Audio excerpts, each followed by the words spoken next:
పసిడి ధర అంతకంతకు పైకిపోతోంది. పసిడి ధరను పట్టుకునే అవకాశమే లేదన్నట్టుగా ఉంది పరిస్థితి.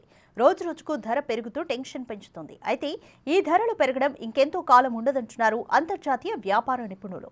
రాబోయే కాలంలో బంగారం ధరలు భారీగా తగ్గే అవకాశం ఉందని అంచనా వేస్తున్నారు. వారి అంచనాలు నిజమైతే రాబోయే 2 నెలల్లో 24 క్యారెట్ల 10 గ్రాముల బంగారం ధర 85,000కు చేరుకునే అవకాశం ఉంది. ప్రస్తుతం 98,000గా ఉన్న ఈ ధర అమాంతం పడిపోతుందంటే కాస్త నమ్మేలా లేకపోయినా అదే జరిగే అవకాశం ఉందంటున్నారు నిపుణులు.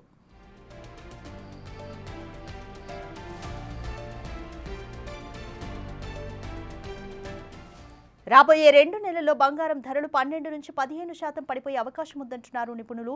అంతేకాదు రాబోయే 2 ఏళ్లలో అయితే బంగారం ధర ఏకంగా 38% పడిపోతోందని అమెరికాకు చెందిన పలు బిజినెస్ సర్వే కంపెనీలు చెబుతున్నాయి. వారు చెప్పినట్టుగా జరిగితే ప్రస్తుతం ఉన్న ధరతో పోల్చితే బంగారం ధర 56,000కు చేరుతుంది.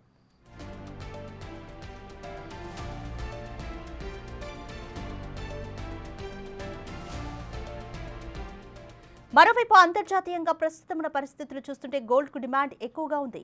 డొనాల్డ్ ట్రంప్ టారిఫ్ వార్తో పాటు అనేక దేశాల్లో నెలకొన్న పరిస్థితులు, రష్యా ఉక్రెయిన్ యుద్ధం కారణంగా ఇప్పుడు ఇన్వెస్టర్లంతా బంగారం వైపే మొగ్గు చూపిస్తున్నారు. వారికి ఇప్పుడు బంగారమే ఆప్షన్గా మారింది. దీంతో బంగారం డిమాండ్ పెరిగింది. అయితే ఈ డిమాండ్కు తగ్గట్టుగా సప్లై కూడా జరుగుతోంది అనేది ఇప్పుడు వినిపిస్తున్న వాదన. అందుకే ధరలు పడిపోయే అవకాశం ఉందంటున్నారు.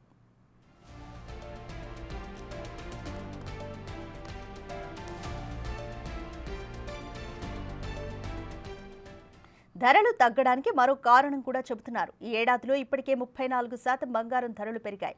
దీంతో అమ్మకాలు భారీగా తగ్గాయి. గడిచిన 15 రోజుల సంగతి చూసుకుంటే ఏకంగా 30% అమ్మకాలు పడిపోయాయి. ఎగ్జాక్ట్గా చెప్పాలంటే ఏకంగా 1600 కిలోల బంగారం తక్కువగా అమ్ముడుపోయింది. ఇది కూడా బంగారం ధర తగ్గేందుకు కారణమయ్యే ఛాన్స్ ఉందంటున్నారు.